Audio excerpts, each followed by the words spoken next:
Right then, good morning. Welcome back to the channel. Stephen Howson. 5 things we learned watching Manchester United stick 4 past Everton and actually start moving towards a respectable finish in the league, which is madness considering just how far off it we have felt this season, isn't it?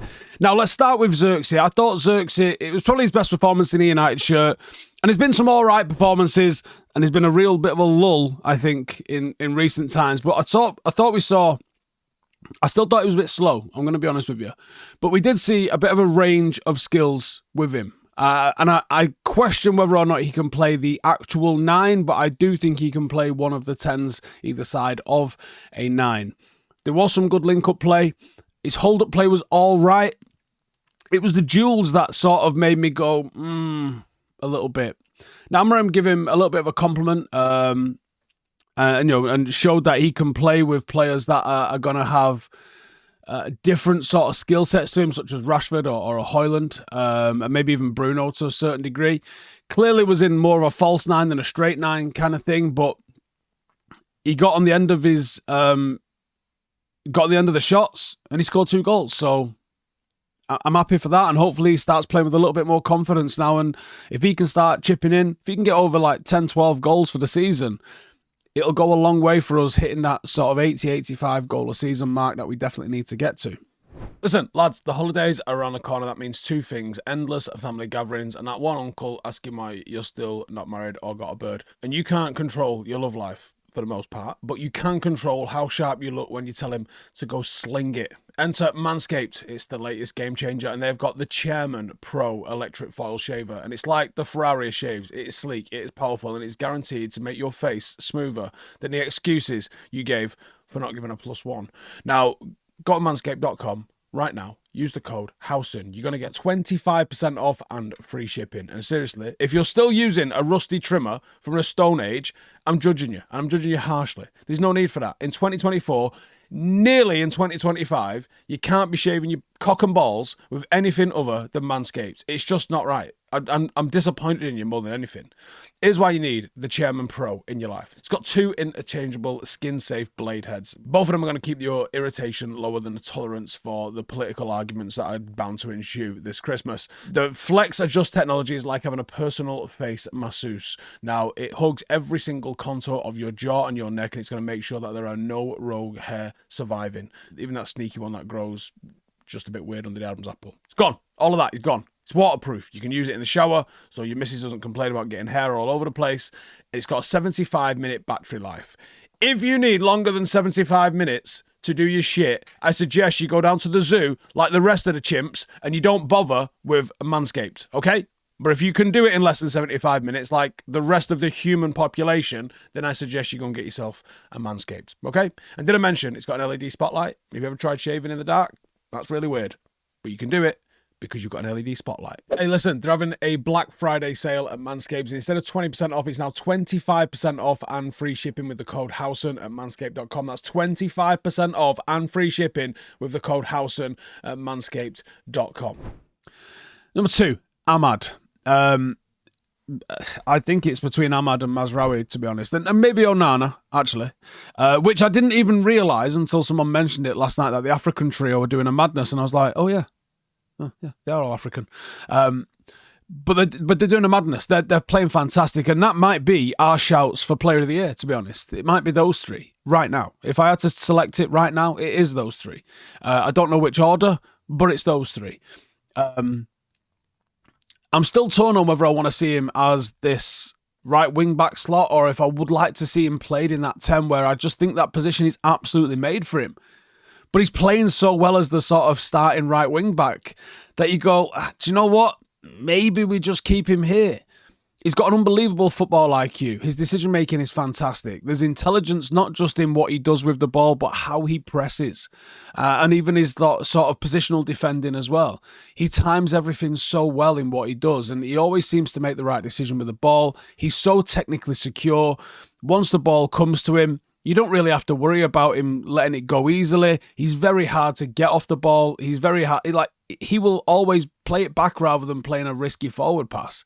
But he's always creating chances for others. He came away from the game yesterday with a brace of assists, and I saw the clip of Ronaldo yesterday saying he'll never forgive Ten Hag for his treatment of Ahmad, and you think there's a lot in that.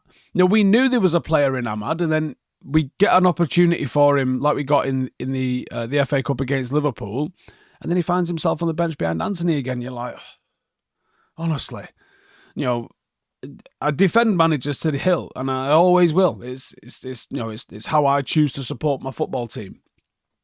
But that is a decision that's looking horrendous in hindsight, isn't it? Horrendous. I mean, we all knew Anthony weren't up to scratch, but when we had Ahmad and we decided to try and persist with Anthony, yeah.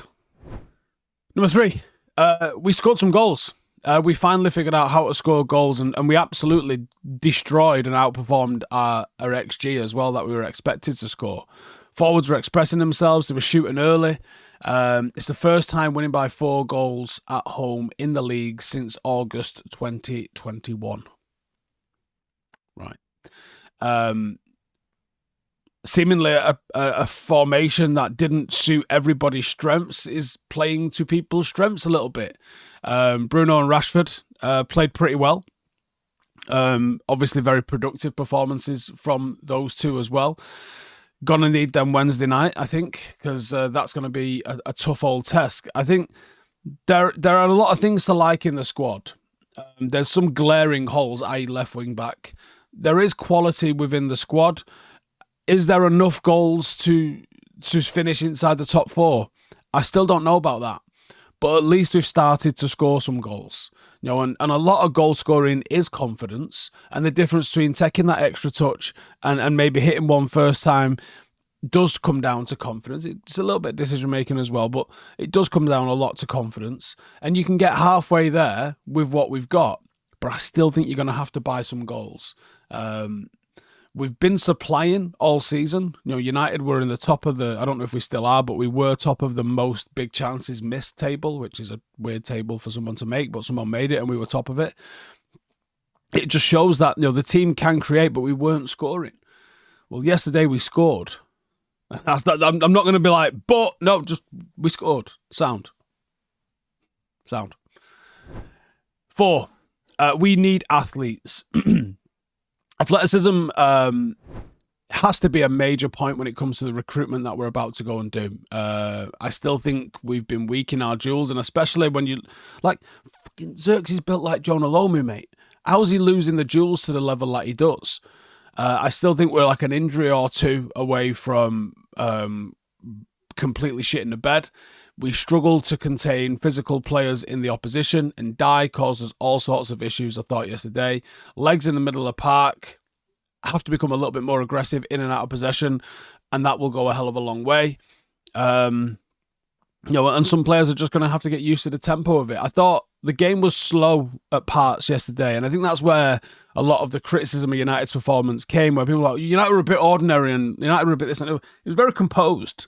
And it was very in control. Everton had a little bit of the ball, but they didn't really threaten anything.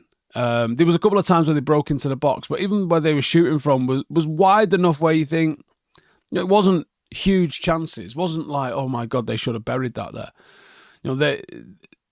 It's a Premier League football game. There's going to be ebbs and flows. Every single team's going to get a chance against every other team. It's can they capitalise on that? Everton had maybe 15, 20 minutes where they was a little bit on top in a game. But that was it. And they conceded 4 goals without really threatening our goal. So, I thought it was slow at times, but it wasn't bad. It wasn't average or ordinary. It was just the tempo wasn't quite right. But you got to think about the amount of things that this United side are trying to learn at the moment. There's a hell of a lot for them to take in. All the different positionings that are required. And that's one of the things that I mentioned it on the review yesterday.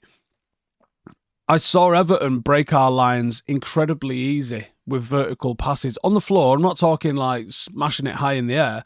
I'm just talking that they just turned and just threaded a needle like nice and straight because we didn't have our distances quite right and our coverage and defending isn't quite right. There's one thing when you're learning a new system, you'll go very rigid and to the letter because you can only go rigid and to the letter because you only understand it rigidly and to the letter. When you start understanding things on a deeper level, when you start understanding the why behind why we line up in this sort of formation. Then you can start being a bit creative with your interpretations of the understanding. And that's when you can start going, oh, I can go and mark this 6 here because fundamentally the reason I'm in this position is to cover this zone and support these players to my left and right. It's not, the manager doesn't want me to stand in a straight line. That's not what he's asking me to do. The manager doesn't want me to stand 7 meters away from that guy. That's not what he's asking me to do. This is the framework that he's asking me to sort of get into the habit of doing until I understand the why behind what's being asked of me. That's what we're probably in the rigid stand 7 meters away kind of phase right now. And because of that, we're seeing people breaking our lines very easily because we don't fully understand the why of what the manager's asking to do just yet. And it'll take weeks. It will take weeks. And that's where we've got to have a little bit of patience and maybe hope that we can ride our luck a little bit. Because I tell you what, if Arsenal see the same patterns and holes and errors, they will absolutely pass the shit out of us and go right through the centre of us. And that's a little bit worrying. But, like I said, there's going to be mistakes. There was mistakes on Thursday that we didn't see yesterday. There was just mistakes yesterday that I hope we don't see on Wednesday. And as long as we're putting one foot in front of the other in terms of progression, pretty happy with that. But there will be some things. There might be a new error that we find on Wednesday. But let's hope it's not an error that costs us a game. Let's hope it's an error and we go, okay, got away with that one. Let's put that on the don't do it again list. And let's move on and play the game at weekend. Yeah. Finally, Amorim. He's going down so well so far. He speaks well. He seems to say the right things after the game, doesn't get carried away, acknowledges the need for constant improvement. He's got standards. Hopefully that translates into the players continuing and carrying on and even expanding upon those standards. It is early days for him at Manchester United at the moment, but we've got ourselves a serious coach. Let's hope he's able to take it to the level that we all expect him to take it to, and let's hope that he's able to challenge for the titles like he suggested he can himself. Either way, it was a great positive win at Old Trafford, and that makes it 2 out of his 3 so far, undefeated. A little bit of a blip in the draw, obviously, but good moving forward. All eyes on Wednesday. Until then, see you in a bit. Bye-bye. Hey, thank you for watching the video. If you are new around these parts, then don't forget to subscribe. My channel is proudly supported by my community on Patreon. If you'd like to get a little bit of extra content, a Discord group, meetups, 5-a-side games, weekly podcasts, behind the scenes, and even an occasional bit of transfer news as and when I get it, then for the price of a pint, you can show your appreciation for the content that we make and get some goodies for doing so as well. Check the link in the description or click the button right here. You'll also find all of my socials here too if you want to follow me on any of those platforms. Nice one.